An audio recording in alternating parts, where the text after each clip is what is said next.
Example 18 important है बेटा। Sine x दे रखा है, कॉस वाई दे रखा है।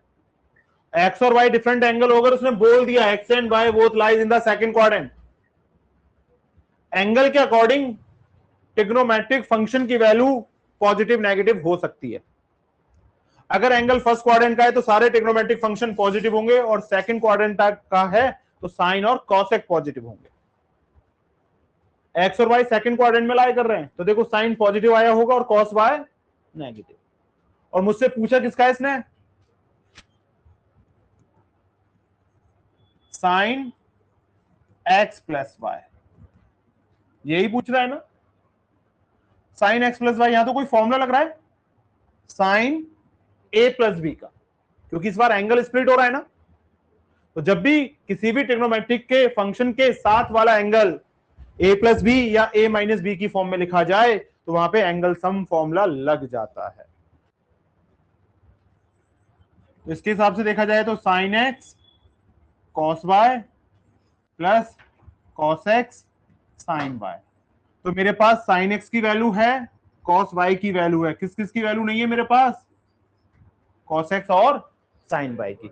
एक बात बताएंगे, अगर मेरे पास एक ट्रिग्नोमेट्रिक फंक्शन की वैल्यू हो तो मैं बाकी के 5 की निकाल सकता हूं। तो साइन एक्स दे रखा है मुझे 3/5। We know that sine square x plus cos square x 1 होता है ना। तो ये 3/5 का square plus cos square x equal to 1 और cos square x equal to 1 minus 9/25। तो cos square x equal to 25 minus 9/25 और cos square x equal to 16/25। तो बताओ कॉस एक्स की वैल्यू कितनी आएगी, 4/5। नेगेटिव या पॉजिटिव, नेगेटिव। क्यों नेगेटिव, एक्स किस में, सेकंड क्वाड्रेंट में, और सेकंड क्वाड्रेंट में कॉस नेगेटिव होता है। ये लो, अब cos y की वैल्यू -12/13। We know that sine square y plus cos square y equal to 1। ये साइन स्क्वायर y प्लस -12/13 का होल स्क्वायर इक्वल टू 1। तो sine square y plus 144/169 equal to 1। तो साइन स्क्वायर y की value कितनी आ गई बेटा, 1 माइनस 144/169। तो ये सिंप्लीफिकेशन के बाद साइन स्क्वायर y कितना आ गया, 25/169। और साइन y कितना आ गया बेटा, 5/13। पॉजिटिव नेगेटिव, y कौन से क्वाड्रेंट में है, सेकंड में, और सेकंड में साइन पॉजिटिव होता है। तो ये लीजिए साइन y कितना आ गया, 5/13 आ गया। अब देखो इस फॉर्मूले के अकॉर्डिंग जो जो मुझे चाहिए था सब मिल चुका है। साइन एक्स मिल चुका है, क्वेश्चन में था, कॉस वाई भी मिल चुका है, कॉस एक्स आ चुका है, साइन वाई आ चुका है। Now sine x plus y equal to sine x cos y plus cos x sine y. Sine x की वैल्यू ले लो बेटा 3/5 इंटू कॉस वाई की वैल्यू ले लो -12/13 प्लस कॉस एक्स की वैल्यू बेटा -4/5 और साइन वाई की वैल्यू 5/13। ये हो गया -36/65 और ये भी आ गया मेरा -20/65, -56/65। That is my answer. ये इसका आंसर था। आई बात समझ में?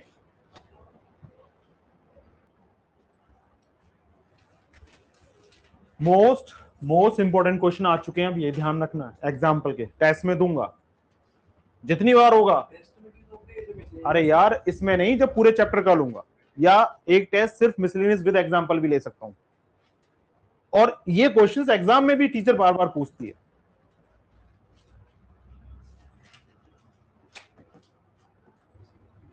cos 2x cos x by 2 minus cos 3x और cos 9x by 2।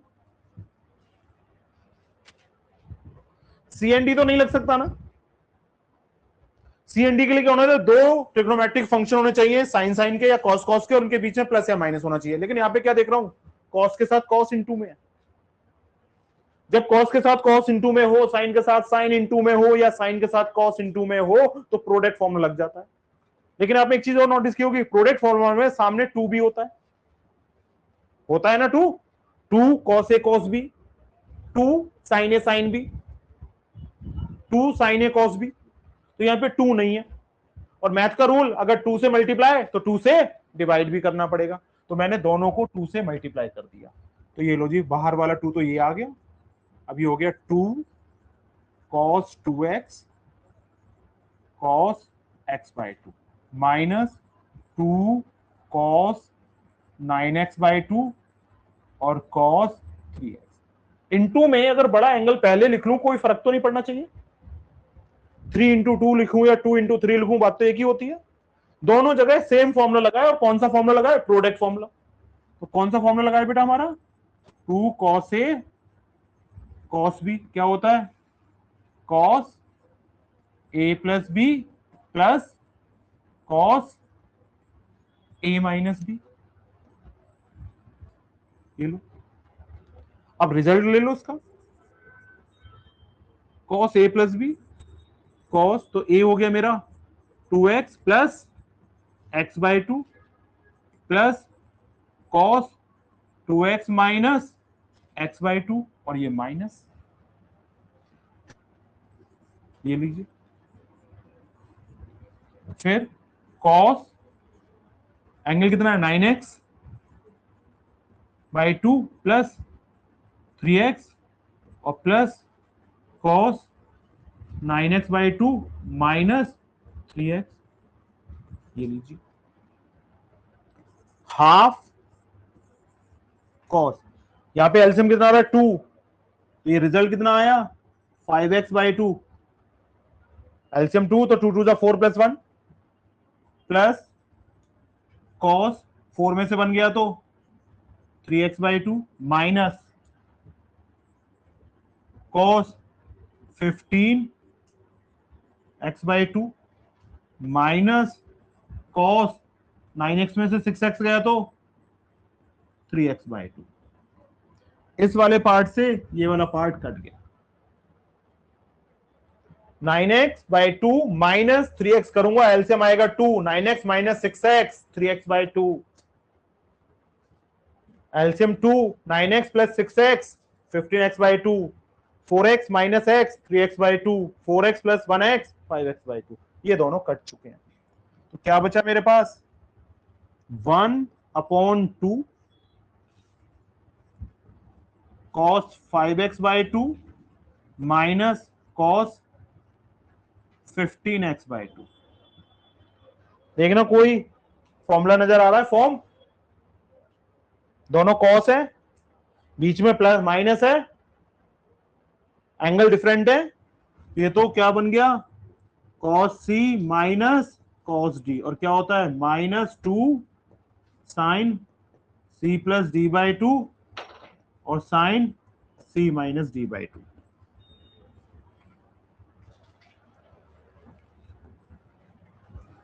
Half minus 2 sine 5x by 2 plus 15x by 2 और अपॉन में 2, 5x by 2 plus 15x by 2 और अपॉन में 2 sine 5x by 2 minus 15x by 2 और upon में 2।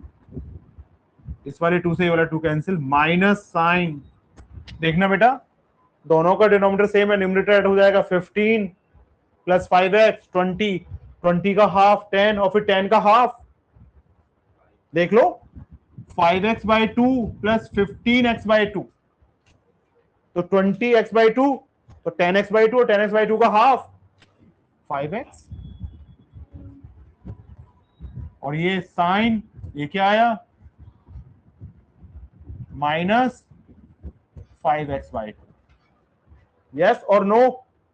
देख लो, 5x/2 में से 15 गया तो -10x/2, और -10 का हाफ -5, और -5 का half -5x/2।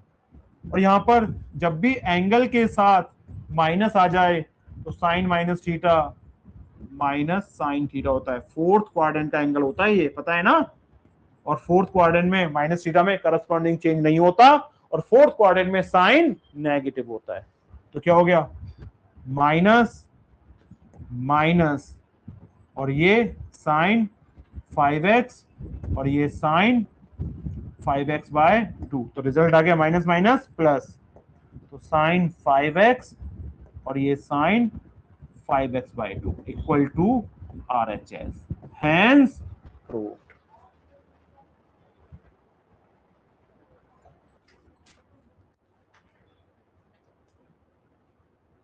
Most important question,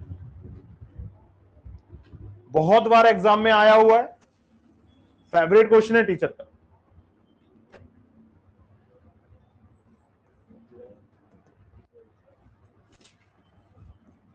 ten π/8 की वैल्यू पूछ रही है। π/4 का मतलब 45 की वैल्यू पता है, और 45 का आधा हो जाता है π/8, 22.5 डिग्री। ये तो ऐसा भी स्प्लिट नहीं हो रहा जिनकी वैल्यू मैं जानता हूं। 15 होता तो मैं क्या लिख देता, 45 - 30। 75 होता तो क्या लिख देता, 45 + 30। तो क्या करूं, लीजिए late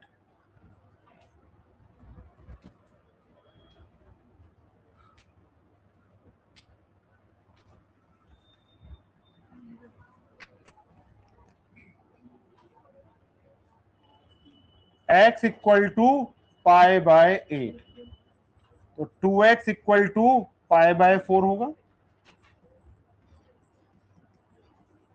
taking tan both sides, तो tan 2x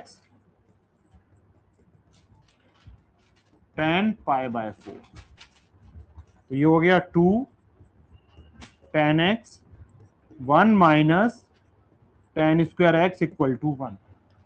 मैंने यहां पर tan 2 थीटा का फॉर्मूला यूज किया, tan 2 theta 2 tan theta upon 1 minus tan square theta, cross multiply कर दी। 2 tan x equal to 1 minus tan square x, तो ये मैंने क्या कर दिया, tan square x plus 2 tan x minus 1 equal to 0, और एक्चुअल वैल्यू पुट कर दी, किसकी, x की। तो x की एक्चुअल वैल्यू कितनी थी, tan square π/8 plus 2 tan π/8 minus 1 equal to 0। अब थोड़ी देर के लिए मैंने फिर लेट किया, लेट tan π/8 को y मान लिया, तो इक्वेशन बन गई y² plus 2y minus 1 equal to 0। अब मैंने यहां पे नोटिस किया कि ये जो इक्वेशन है ये स्प्लिटिंग नहीं हो रही। जब इक्वेशन स्प्लिट ना हो तो उसको सॉल्व करने का मेरे पास कौन सा तरीका होता है, क्वाड्रेटिक फॉर्मूला। और क्वाड्रेटिक फॉर्मूला में क्या करते हैं, पहले डी निकालते हैं और फिर फॉर्मूला लगाते हैं।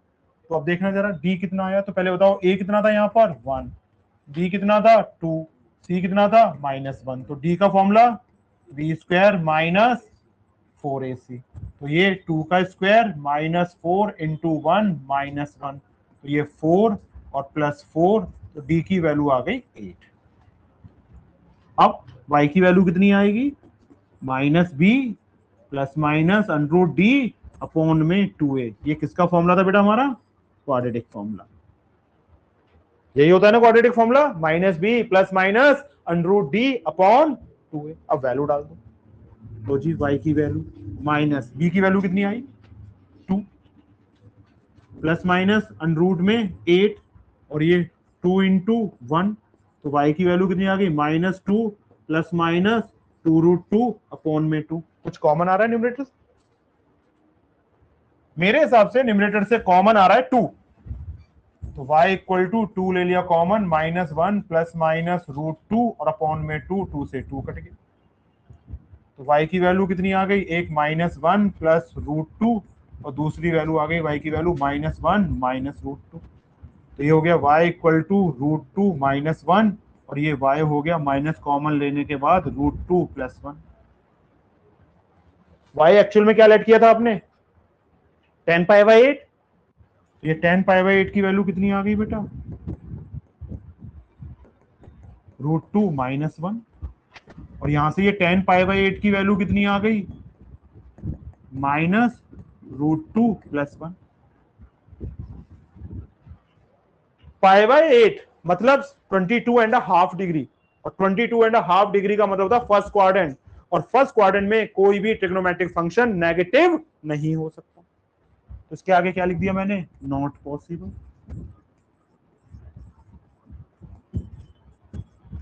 तो क्या वैल्यू आ गई मेरी 10π/8 की, √2 -1।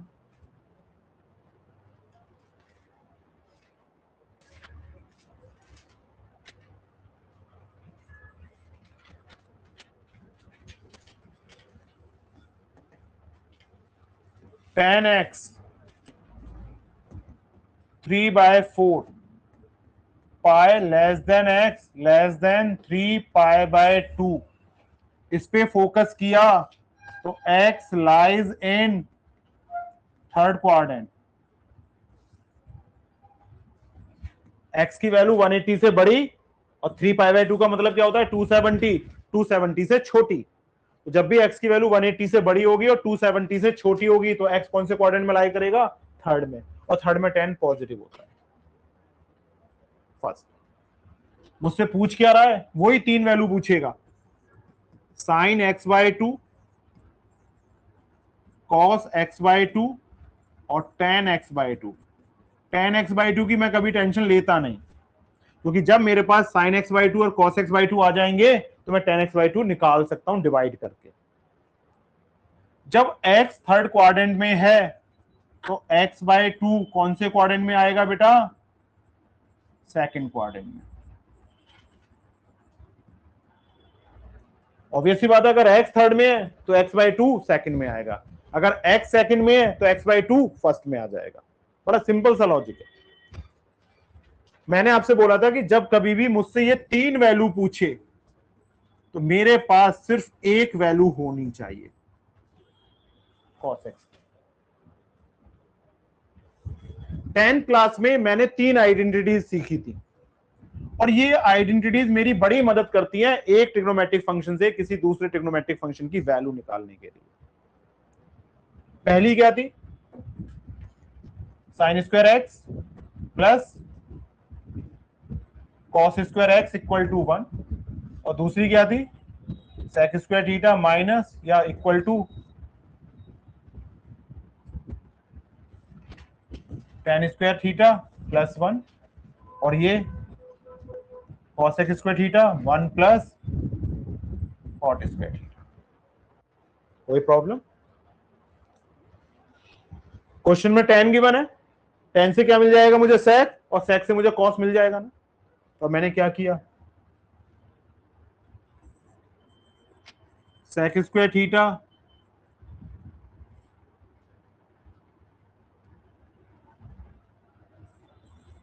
1 प्लस tan² थीटा 1 प्लस 3/4 का होल स्क्वायर, तो 1 प्लस 9/16, तो 25/16, ये मेरा क्या आ गया, sec² x। तो sec x कितना आ जाएगा, 5/4, वो भी नेगेटिव। नेगेटिव क्यों बेटा, x कौन से क्वाड्रेंट में है, थर्ड, और थर्ड में sec नेगेटिव होता है, तो cos कितना आ गया बेटा, -4/5। मेरा काम हो चुका है। tan से मैंने sec निकाला और sec से मेरा cos आ गया, और जब कभी भी ये 3 वैल्यू पूछे तो मेरे पास क्या होना चाहिए, cos x। याद करो, मैंने आपको बड़े इंपॉर्टेंट क्वेश्चन लिखाए थे लास्ट टाइम। sin x/2 का sin x/2 का फॉर्मूला होता है 1 माइनस cos x/2। दूसरा लिखाया था मैंने cos x/2 का अंडर रूट में 1 प्लस cos x/2। ये लीजिए, these are two most important formula.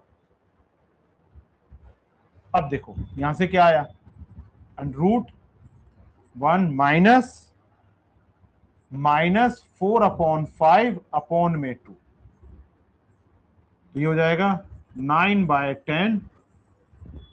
तो साइन x/2 आ गया मेरा 3/√10।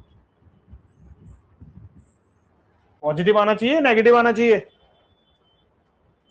x कौन से क्वाड्रेंट में है, तो x/2 कौन से में होगा, सेकंड में, और सेकंड का राजा साइन। इधर आ जाइए, √1 माइनस 4/5 अपॉन में 2, 5 माइनस 4/10 cos x/2 अंडर में 1/10। तो क्या हो गया, 1/√10 आ गया, लेकिन नेगेटिव। नेगेटिव क्यों, क्योंकि x/2 सेकंड क्वाड्रेंट का एंगल, और सेकंड क्वाड्रेंट में cos नेगेटिव होता है। अब मुझसे क्या पूछ रहा है, tan x/2, और tan x/2 क्या होगा बेटा, sin x/2 upon cos x/2, और sin x/2 कितना था, 3/√10, और माइनस 1/√10, तो -3 लीजिए, खत्म।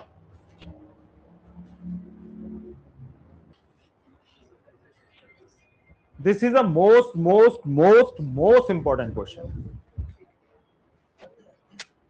cos 2 थीटा का ही कॉन्सेप्ट चल रहा है। अभी तक आपने देखा था पहले वाले क्वेश्चन में भी cos 2 थीटा का ही कॉन्सेप्ट था, थीटा या cos 2 थीटा का, यहां भी वही चल रहा है।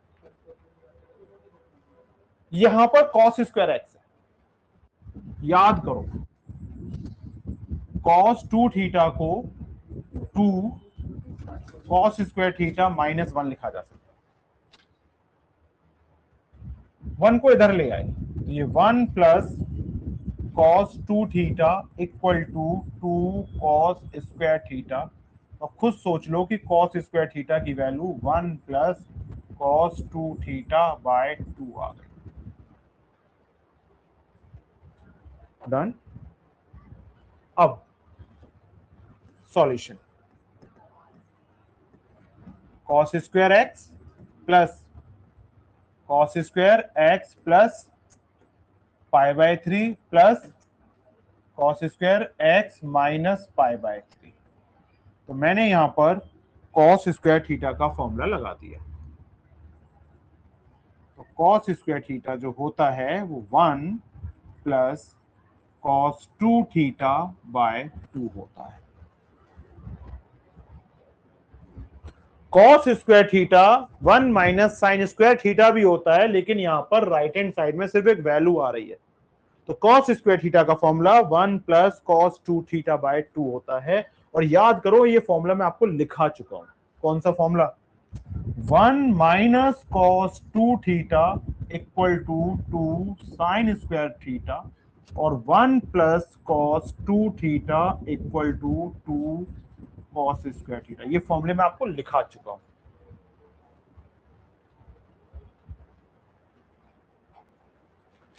अब इसको क्या लिखूं, 1 प्लस cos 2x बाय 2, और इसको क्या लिखूं, 1 प्लस cos 2 ब्रैकेट में x प्लस π/3 बाय 2, और इसको क्या लिख सकते थे हम, 1 plus cos 2x minus π/3 bye 2। अब बताओ बेटा, किसी को कोई डाउट, सबका डिनोमिनेटर सेम, सब देख लो। तो ये 1/2, और ये क्या हो गया, 1 प्लस 3, ये क्या हो गया, cos 2x plus 2 π/3 plus cos 2x minus 2 पाई/3। और बेटा यहां पर लगा दो CND, और CND भी कौन सा वाला? कॉस वाला। बताओ क्या होता है? Cos C plus cos D, तो 2 कॉस C प्लस D/2 और कॉस C माइनस D/2। ये 1/2, ये 3 plus cos 2x plus 2 cos, देखना जरा, 2x प्लस 2 पाई/3 प्लस 2x माइनस 2 पाई/3 अपॉन में 2। दोनों एंगल को प्लस करके 2 से डिवाइड कर दिया। यहां पर क्या आना चाहिए था? cos 2x प्लस 2 पाई/3 माइनस 2x प्लस 2 पाई/3 अपॉन में 2। देखिए बेटा, यहाँ पे 2 पाई/3 से 2 पाई/3 कट गया, और यहाँ पर 2x से 2x कट गया।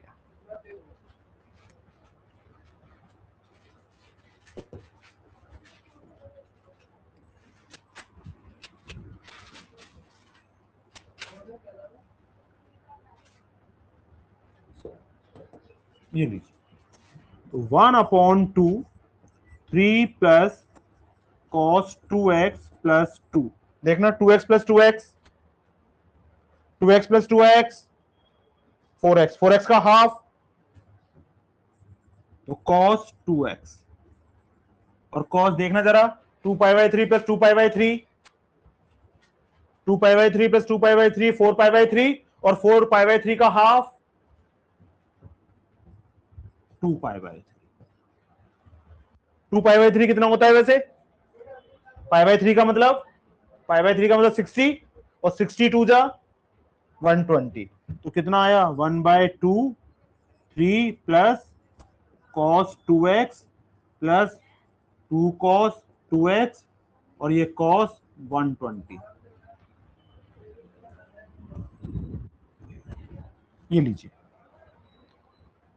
120 है, 120 को स्प्लिट कर सकता हूं 180 माइनस 60 या 90 प्लस 30, मर्जी आपकी है। ये लो, 1/2 3 plus cos 2x plus 2 cos 2x और cos 180 माइनस 60 चलेगा। 120 को 180 माइनस 60, तो ये कौन सा क्वाड्रेंट गया? सेकंड, करस्पॉन्डिंग चेंज होगा नहीं, और सेकंड में cos negative 1/2 3 plus cos 2x plus 2 cos 2x, और ये माइनस cos 60। बताना cos 60 की वैल्यू कितनी होती है? 3 plus cos 2x plus 2 cos 2x minus 1/2, और इस वाले 2 से ये वाला 2 कट गया, तो 1/2 3 plus cos 2x minus cos 2x, और cos 2x से cos 2x, तो final answer 3/2 equal to RHS। Hence तो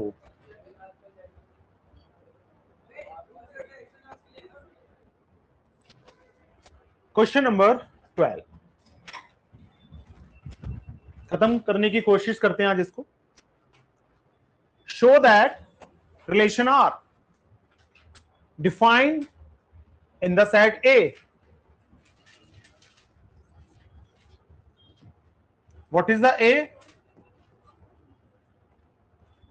Set of all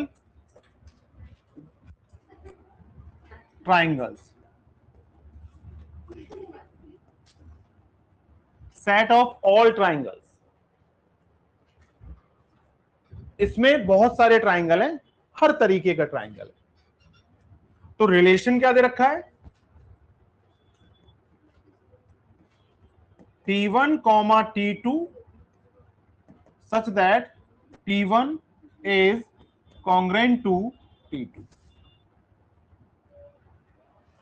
मतलब सेट ए से वो ट्राइंगल लेने हैं, और जो दूसरे सेट ए में जो आपस में कॉन्ग्रुएंट है, सिमिलर है। ये लीजिए सिमिलर। सबसे पहला हेडिंग आ गया मेरा रिफ्लेक्सिव। 4 स्टेप में मैं अपनी कहानी को कहना चाहता हूं किसी भी सेट के लिए। सबसे पहले आपको एक एलिमेंट तो लेना पड़ेगा सेट से। तो मैंने क्या ले लिया,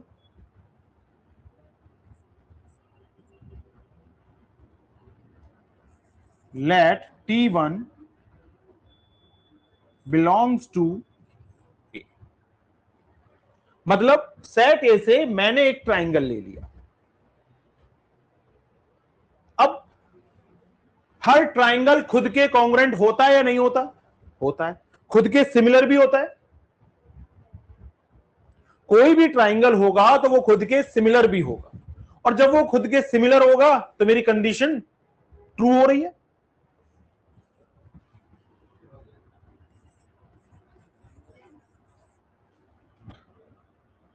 तो T1 similar to T1 because every triangle is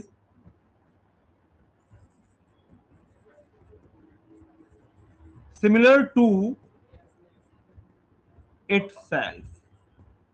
her triangle खुद के सिमिलर होता है,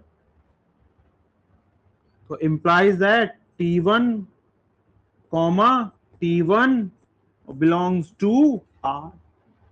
आप कोई भी एलिमेंट लें और जब आप उस एलिमेंट का खुद के साथ ऑर्डर्ड पेयर बनाएं और वो रिलेशन का पार्ट हो तो क्या कहलाएगा? ये ट्रू हो गया नहीं हो गया? तो therefore R is reflexive.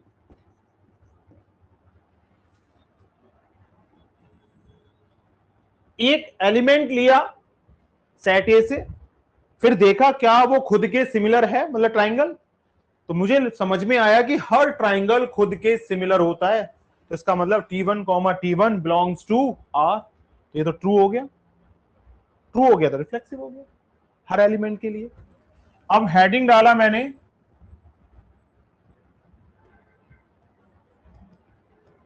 Symmetric. क्या डाला? सिमेट्रिक डाला।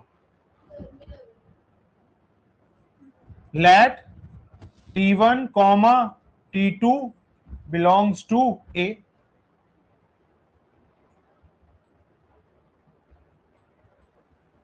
अब देखो, तो इसका मतलब मुझे सिमेट्रिक प्रूव करना है तो मुझे 2 ट्राइंगल लेने हैं सेट ए से, मैंने ले चुका हूं। और इसको क्या मानना है कि ये जो पेयर है T1 कॉमा T2 का बिलोंग्स टू R। भाई जो भी 2 ट्राइंगल लोगे वो एक दूसरे के सिमिलर होने चाहिए। तो इसका मतलब क्या हो गया? T1 is similar to T2। तो इंप्लाइज दैट क्या आ गया? T2 is similar to T1। तो implies that T2 comma T1 belongs to R। So therefore R is symmetric।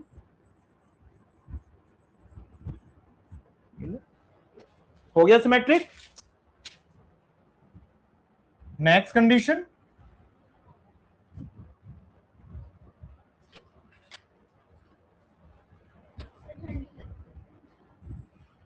Next condition,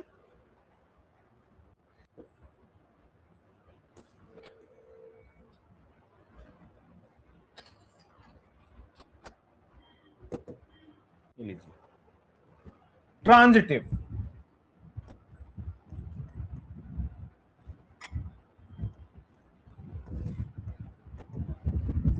late T1 comma T2 and T3 belongs to A। 3 ले लिए। such that T1 comma T2 belongs to R and T2 comma T3 belongs to R. इसका मतलब हुआ T1 is similar to T2 और इसका मतलब हुआ T2 is similar to T3। T1 किसके सिमिलर? T2 और T2 किसके सिमिलर? T3। तो इंप्लाइज दैट क्या आ गया? T1 is similar to T3। तो implies that T1 comma T3 belongs to R। तो therefore R is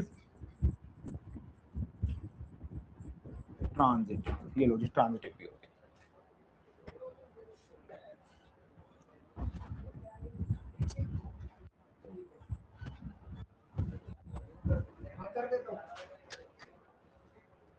consider 3 triangles T1 with side, ये T1 और इसकी साइड क्या थी?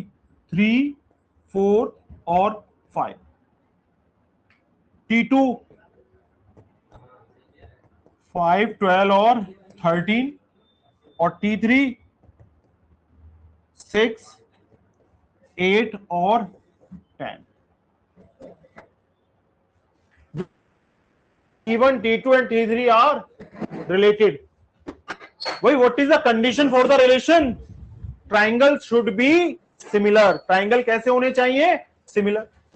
अब on the behalf of similarity check करूं तो जिसकी साइड का रेशियो सेम आएगा वो दोनों ट्राइंगल सेम होंगे।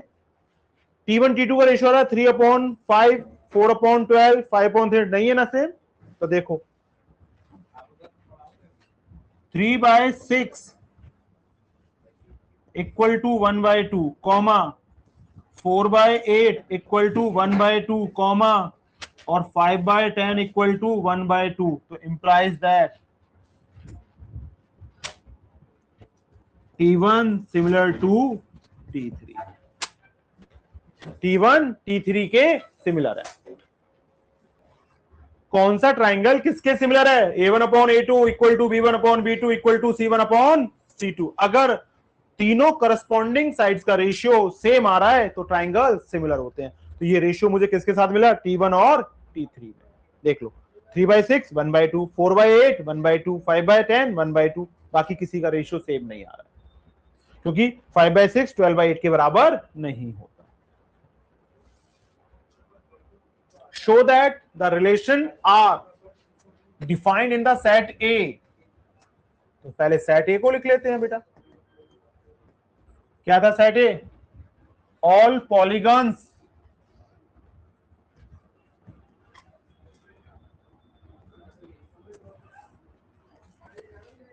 आर क्या था? P1 comma P2 such that P1 and P2 have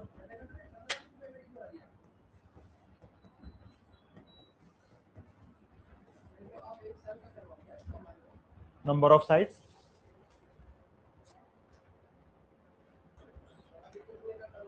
P1 comma P2 such that P1 and P2 have same number of sides। Polygon जिनकी साइड सेम होती है, ऐसा कुछ है क्या? पॉली का मतलब मैनी। वो ट्राइंगल भी हो सकते हैं, क्वाड्रिलेटरल भी हो सकते हैं। तो सबसे पहले क्या लिखूं मैं?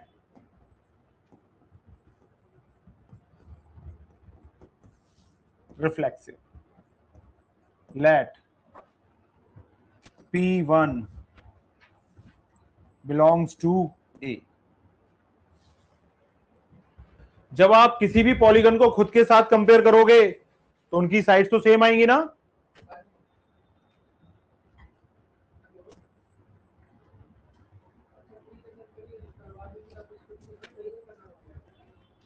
Every polygon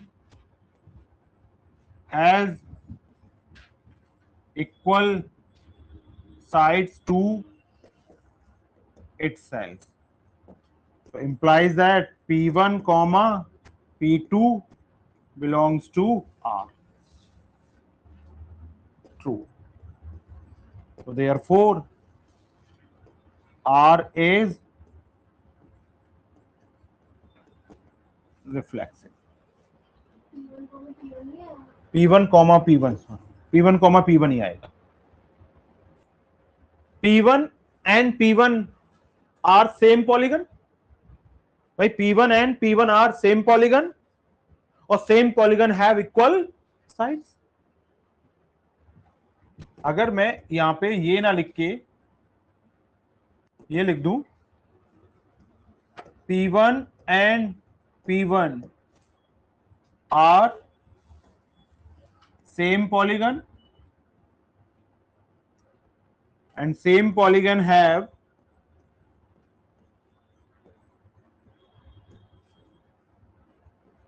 equal sides.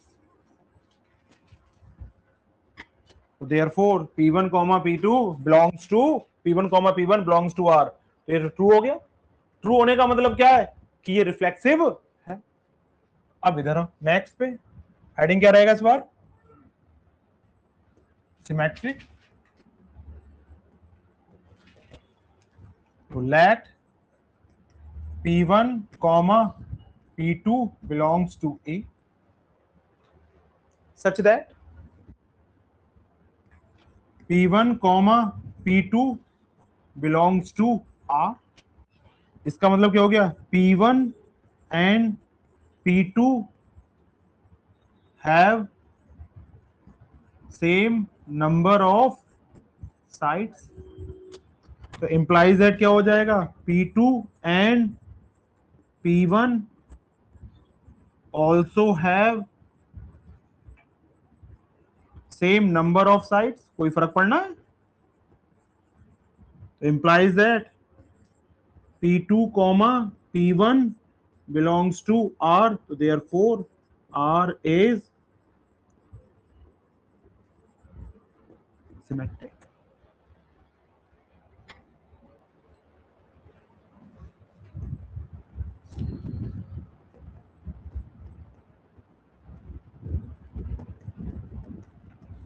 Transitive.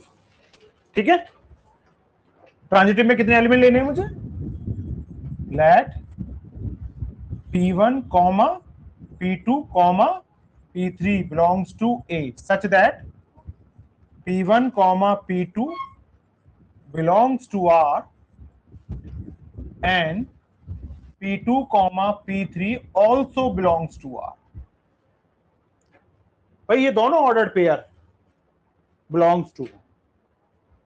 अब देखो इसका मतलब क्या हो गया? P1 and P2 have same number of sides. और इसका मतलब क्या हो गया?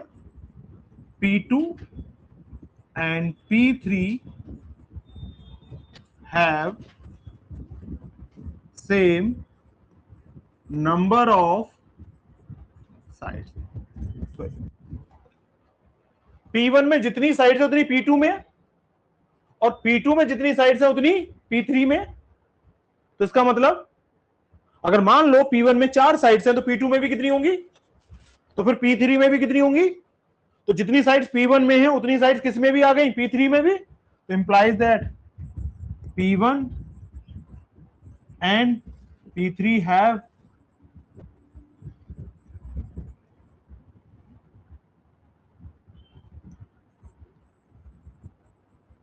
same number of sides. So implies that P1 comma P3 belongs to R. So therefore R is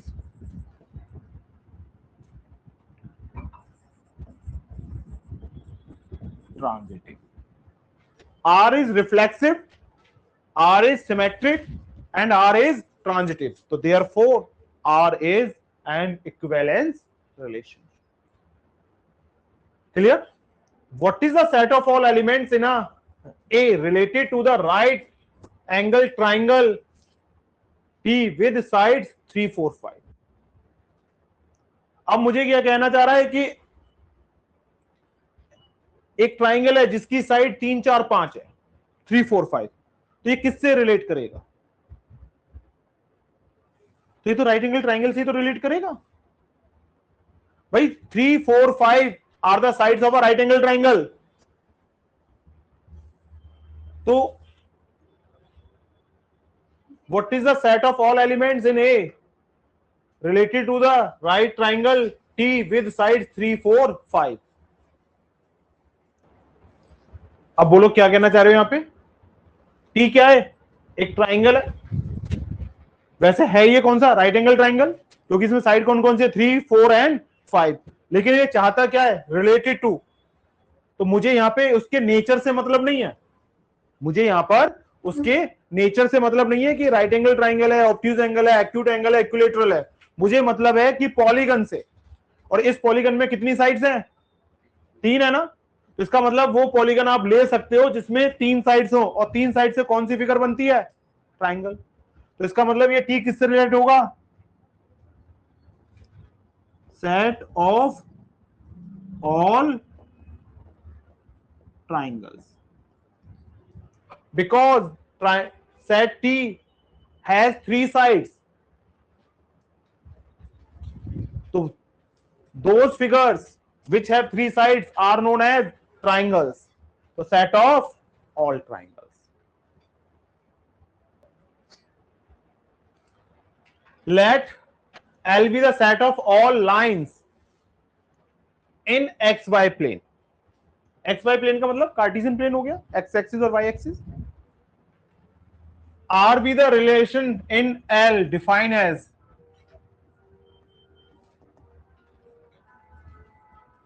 L क्या है? Set of all lines in xy plane। और R क्या है बेटा?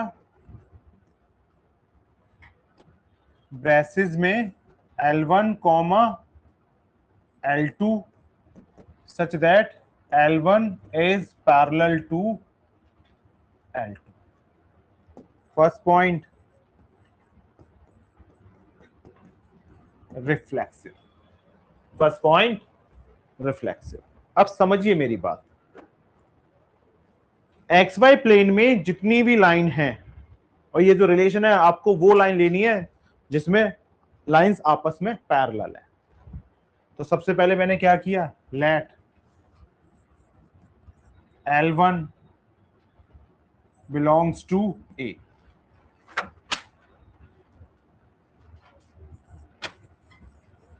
Every line is parallel to itself। Her line खुद के parallel होती है।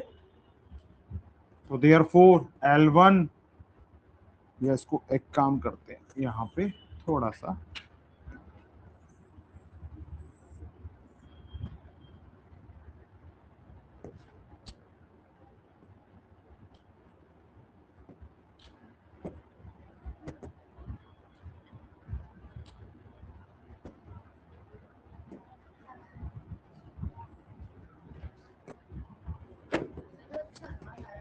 ये लो, L1 parallel to L1 because every line is parallel to itself, so implies that L1 comma L2 belongs to R, so therefore R is reflexive। Second,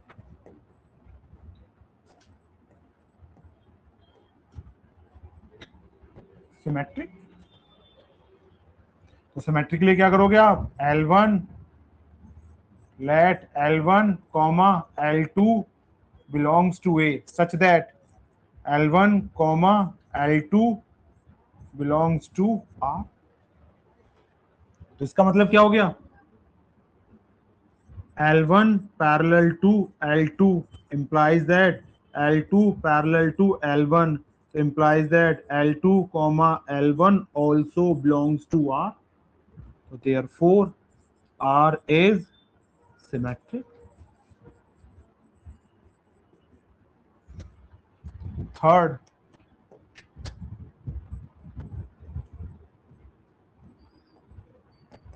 transitive, let L1 comma L2 and L3 belongs to A such that कि L1 comma L2 belongs to R and L2 comma L3 belongs to R. इसका मतलब क्या आया? L1 is parallel to L2 और यहाँ पे क्या आया? L2 is parallel to L3 from 1 and 2. So L1 parallel to L3. अगर दो लाइन सेम लाइंस के पैरेलल है तो वो भी आपस में पैरेलल होंगी. अब ये पैरेलल हो गया तो क्या हो गया? L1 comma L3 belongs to R, therefore R is transitive. ये लो.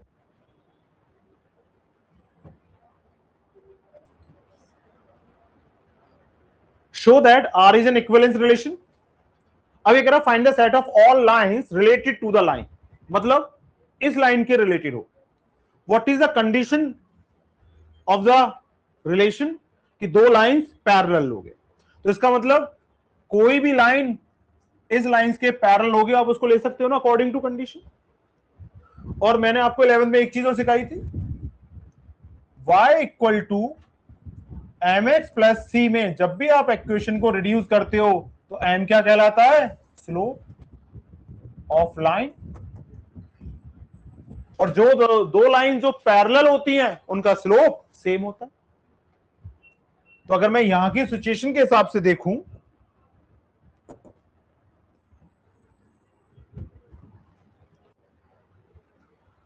Now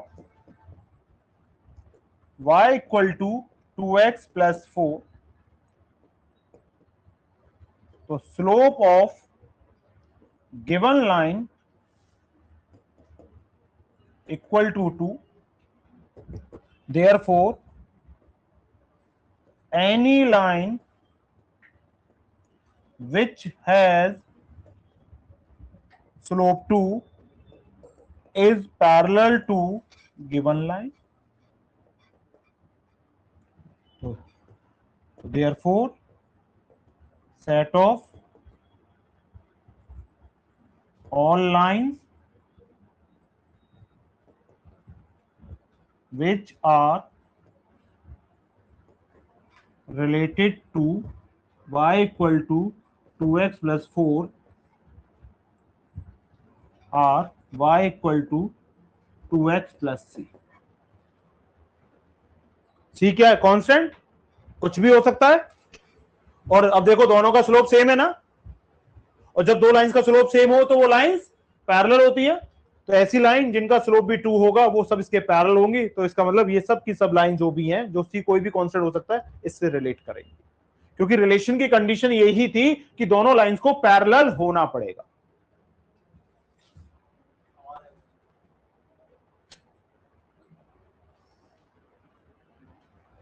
question number 15. R be the relation in the set 1 2 3 4.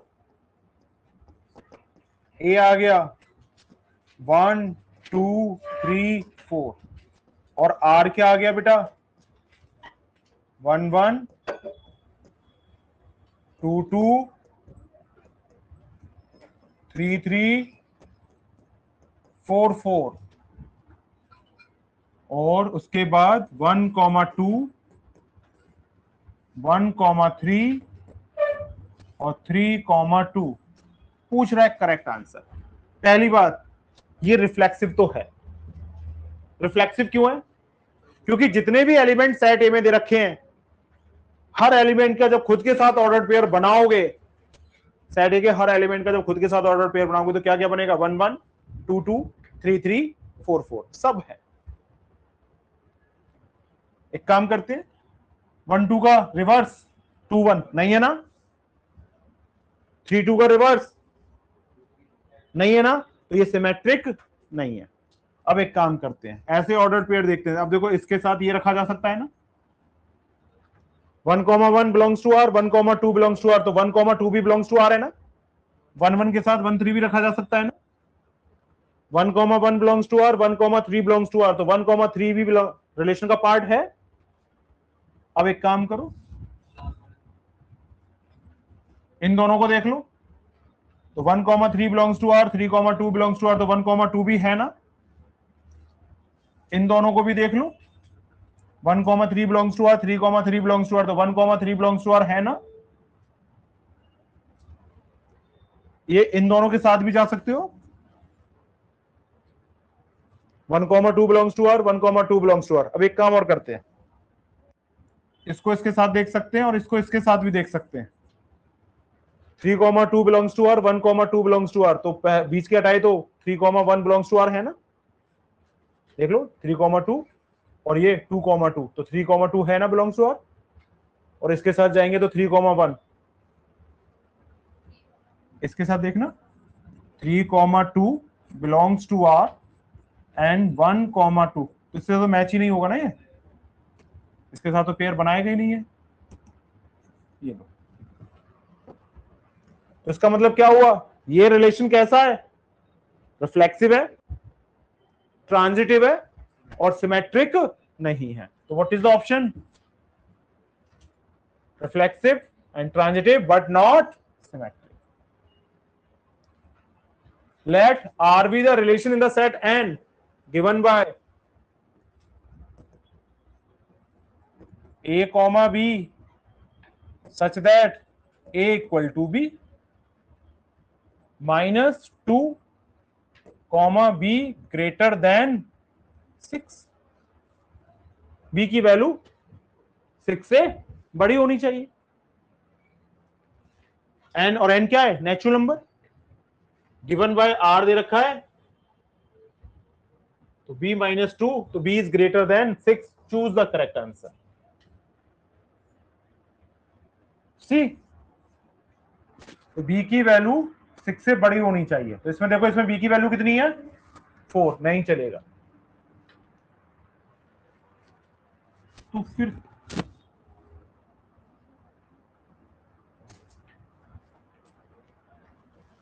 लो भाई, अगर B 7 लेता हूं तो A कितना आ जाता है 5, और B अगर 8 लेता हूं तो A कितना आ जाता है 6, और B अगर 9 लेता हूं तो A आ जाता है 7। कौन सा ऑर्डर पेयर मैच कर रहा है, 6,8। ये लीजिए सी ऑप्शन आ गया। बाकी तो नहीं होंगे ना, 7 लूंगा तो 7 में से 2 माइनस करोगे तो 5 आना चाहिए था, 8 नहीं आना चाहिए था ना।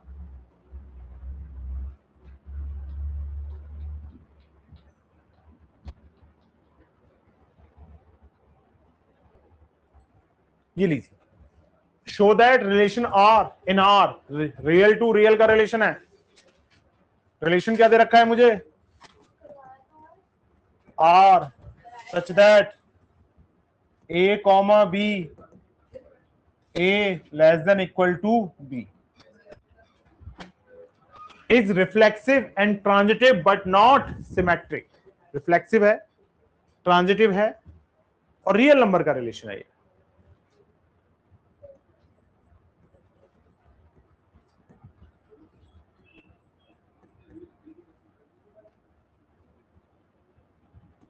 Real number done.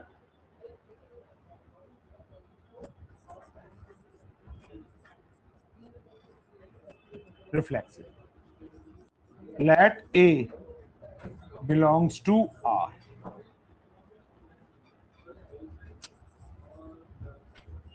every number is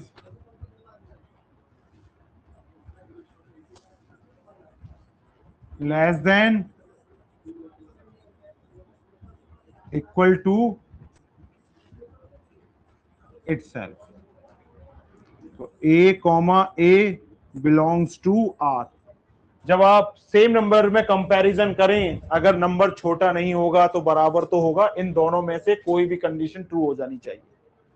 तो हर नंबर खुद से छोटा नहीं होता तो बराबर तो होता है ना। तो a comma a belongs to R, therefore R is reflexive. दूसरा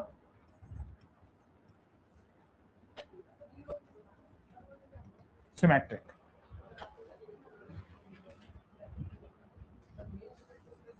Let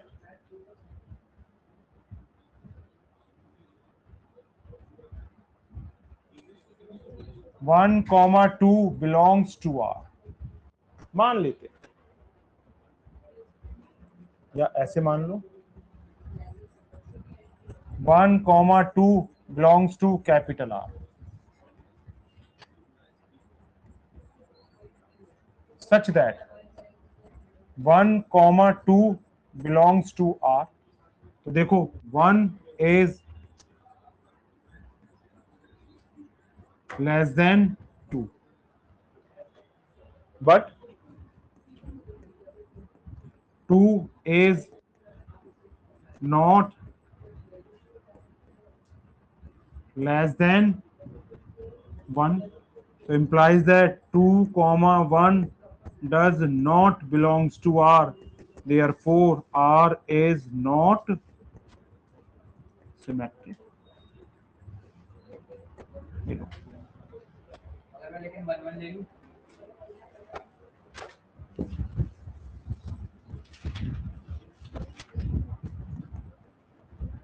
Transitive. Let A comma B and C belongs to R.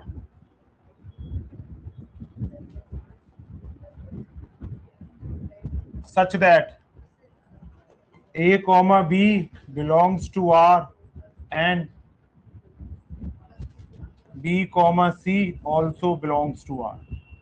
इसका मतलब क्या हो गया? A is less than